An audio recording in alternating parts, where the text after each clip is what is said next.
जोहार। आज के झारखंड शिक्षा समाचार में आपका स्वागत है। आज की पहली बड़ी खबर के साथ देश के उच्चतम न्यायालय के द्वारा नियोजन आरक्षण को लेकर एक अहम निर्णय सुनाया गया है। जी हां, सुप्रीम कोर्ट के द्वारा सामान्य वर्ग के आर्थिक रूप से कमजोर अभ्यर्थी यानी ईडब्ल्यूएस को 10% आरक्षण के प्रावधान को बरकरार रखा गया है।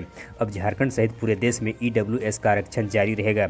बताते चलें कि 5 जजों के बेंच में से 3 जजों ने संविधान के 103वें संशोधन अधिनियम 2019 को सही माना है। केंद्र सरकार के द्वारा संविधान में संशोधन कर सामान्य वर्ग के आर्थिक रूप से कमजोर अभ्यर्थियों के लिए 10% आरक्षण का प्रावधान किया गया है, जो कि अब बरकरार रहे। इधर झारखंड संयुक्त प्रवेश प्रतियोगिता परीक्षा परिषद के द्वारा मैट्रिक स्तरीय पारा मेडिकल के सीटों पर नामांकन के लिए फर्स्ट राउंड काउंसलिंग के लिए 7 से 12 नवंबर तक रजिस्ट्रेशन किया जाएगा। वहीं 13 नवंबर को स्टूडेंट चॉइस फिलिंग कर सकेंगे। बताते चलें कि सेकंड राउंड काउंसलिंग के लिए 25 से 28 नवंबर तक रजिस्ट्रेशन किया जाएगा।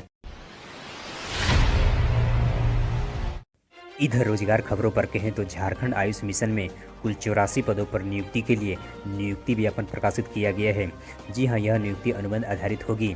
स्टेट आयुष सोसाइटी के द्वारा यह विज्ञापन प्रकाशित किया गया है। इसके अनुसार से कुल 84 पदों पर आयुष कम्युनिटी हेल्थ ऑफिसर के रूप में किया जाएगा। इसके तहत जनरल के 37, ईडब्ल्यूएस के 2, ST SC के 42 और अन्य कैटेगरी के लिए 3 पदों पर नियुक्ति की जानी है। इधर राज्य के कोल्हान विश्वविद्यालय में पीजी यानी MA MSc MCOM में दाखिले की प्रक्रिया को शुरू कर दिया गया है। जी हां, इसके लिए 5 नवंबर को ही प्रथम मेधा सूची को जारी कर दिया गया है। प्रथम मेधा सूची में 5 से 11 नवंबर तक कॉलेजों में दाखिला लिया जाएगा। इसके बाद द्वितीय सूची का प्रकाशन 12 नवंबर को किया जाएगा। द्वितीय सूची से 12 से 16 नवंबर तक नामांकन लिया जाएगा। विश्वविद्यालय के जारी अधिसूचना के मुताबिक पीजी की कक्षाएं 16 नवंबर से शुरू किया जाएगा। इधर राज्य के बेरोजगार युवाओं के द्वारा इन दिनों डिजिटल ट्यूटर कैंपेन चलाई जा रही है। जी हां, 5 लाख से अधिक ट्यूट किए गए। हैशटैग के साथ JSSC परीक्षा में 5 वर्ष की छूट पर 3 लाख से अधिक ट्यूट किया गया। यह प्रक्रिया अभी जारी है। राज्य के युवाओं का कहना है कि हेमंत सरकार के 3 वर्ष पूरे होने वाले हैं। सरकार रोजगार के नाम पर सिर्फ घोषणा और आश्वासन ही दे रही है। सरकार के 3 वर्ष पूरे हो जाने के बाद अब तक न तो ठोस रूप से स्थानीय नीति बन पाई है और न ही नियोजन नीति बन पाई है। इस वजह से बिना अवसर मिले ही उसकी उम्र खत्म होती जा रही है। अतः उसे 5 साल का एज रिलैक्सेशन मिलनी ही चाहिए। इधर राज्य के विनोद बिहारी कोयलांचल विश्वविद्यालय के द्वारा पीजी सत्र 2022-24 में नामांकन के लिए चांसलर पोर्टल को खोल दिया गया है। जी हां, पीजी के कुल 12 विषयों में खाली सीटों के लिए आवेदन आमंत्रित किया गया है। फेज 2 के तहत चांसलर पोर्टल से 16 नवंबर तक आवेदन किया जा सकता है। इधर राज्य के शिक्षा मंत्री श्री जगन्नाथ महतो ने कहा कि राज्य की निजी कंपनियों को 75% पदों पर यहां के स्थानीय को नौकरी देनी ही होगी। राज्य सरकार के द्वारा इस संबंध में गजट भी प्रकाशित कर दिया गया है। कंपनी यदि इसका उल्लंघन करेगी तो जुर्माने के साथ साथ अन्य सभी कानूनन कार्रवाई किया जाएगा। BCCL, हर्ल सहित सभी अन्य नियोजकों को नियोजन अधिनियम 2021 व नियमावली 2022 के अनुसार से 75% स्थानीय विस्थापितों को रोजगार देने का निर्देश दिया गया है। श्री मंत्री ने उक्त बातें धनबाद सर्किट में कही। इधर केंद्र सरकार के जारी रिपोर्ट के अनुसार से झारखंड के सभी सरकारी और गैर सरकारी स्कूलों में इस वर्ष ओवरऑल नामांकन में तो वृद्धि देखी गई, लेकिन चिंता की बात यह है कि इस बार भी प्री प्राइमरी तथा प्राइमरी कक्षाओं में नामांकन में भारी कमी देखी गई।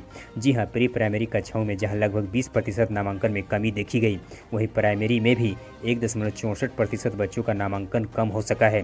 केंद्र सरकार के द्वारा जारी यूडैस प्लस 2021-22 के जारी रिपोर्ट के अनुसार से उक्त बातें सामने आई है। इधर उपायुक्त सह जिला दंडाधिकारी कार्यालय देवघर के द्वारा कई पदों पर नियुक्ति के लिए नियुक्ति विज्ञापन प्रकाशित किया गया है। जी हां, जारी नोटिफिकेशन के अनुसार से देवघर में डाटा एंट्री ऑपरेटर पदों पर भर्ती के लिए ऑफलाइन आवेदन आमंत्रित किया गया है। इन पदों पर आवेदन करने के लिए अभ्यर्थियों की शैक्षणिक योग्यता किसी भी मान्यता प्राप्त संस्थान से स्नातक पास होनी चाहिए। वहीं अभ्यर्थियों की आयु सीमा 21 से 35 वर्ष के बीच होनी चाहिए।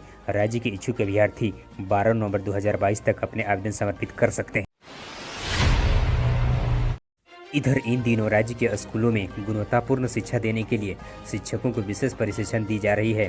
जी हां, राजधानी रांची जिले के 5 उत्कृष्ट और 29 आदर्श सरकारी विद्यालयों में बच्चों को निजी स्कूल के तर्ज पर गुणवत्तापूर्ण शिक्षा देने की प्रक्रिया को शुरू कर दिया गया है। इसके लिए राज्य के आदर्श विद्यालय कार्यक्रम में माध्यमिक और उच्च माध्यमिक स्तर की शिक्षा पर जोर दी जा रही है। राज्य सरकार के द्वारा इन स्कूलों के शिक्षकों को चेंज मेकर के रूप में प्रस्तुत करने की दिशा पर काम बढ़ाई जा रही है। इसके लिए राज्य के कुल 80 मॉडल स्कूलों में से राजधानी रांची के 5 उत्कृष्ट विद्यालयों को पढ़ाने के लिए प्रार्थना अध्यापक और शिक्षकों को अजीम प्रेमजी फाउंडेशन के द्वारा प्रशिक्षण दी जा रही है। इधर राज्य के कोल्हान विश्वविद्यालय में जनजातीय शिक्षकों की नियुक्ति की प्रक्रिया अब और भी तेज हो चुकी है। जी हां, पिछले 8 वर्षों के बाद होने जा रही पीएचडी प्रवेश परीक्षा में जनजातीय भाषाओं के विद्यार्थियों को मौका नहीं मिलने के कारण जोरदार विरोध हो रही थी। इसके कारण विश्वविद्यालय की ओर से अब इस प्रक्रिया को और भी तेज किया जा चुका है। कोल्हान विश्वविद्यालय के कुलपति प्रोफेसर गंगाधर पांडा ने इस संबंध में कहा कि राज्य के अलग अलग कॉलेजों में जनजातीय शिक्षकों की नियुक्ति के लिए रिक्त पदों को स्वीकृति मिल गया है और इस पर यथाशीघ्र ही नियुक्ति के लिए राज्य के उच्च तकनीकी शिक्षा विभाग और झारखंड लोक सेवा आयोग यानी जेपीएससी को पत्राचार किया जाएगा। इधर केंद्रीय कर्मचारी चयन आयोग ने एसएससी के द्वारा कम्बाइंड हायर सेकेंडरी लेवल यानी सीएचएसएल भर्ती को लेकर एक महत्वपूर्ण नोटिफिकेशन जारी किया गया है। जी हां, जारी नोटिफिकेशन के अनुसार से जानकारी देते हुए कहा गया है कि एसएससी सीएचएसएल 2022 नोटिफिकेशन को स्थगित किया जाता है। राज्य के जो अभ्यर्थी इस भर्ती में शामिल होना चाहते थे उन्हें एग्जाम के नोटिफिकेशन के लिए थोड़ा और इंतजार करना होगा। बताते चलें कि नोटिफिकेशन के डेट पहले 5 नवंबर को तय किया गया था, जिसे फिलहाल स्थगित कर दिया गया है। हमारे हौसला अफजाई के लिए इस वीडियो को लाइक करें और अपने मित्रों के साथ अधिक से अधिक शेयर करें। हम फिर मिलते हैं अगले अपडेट्स के साथ, तब तक के लिए धन्यवाद।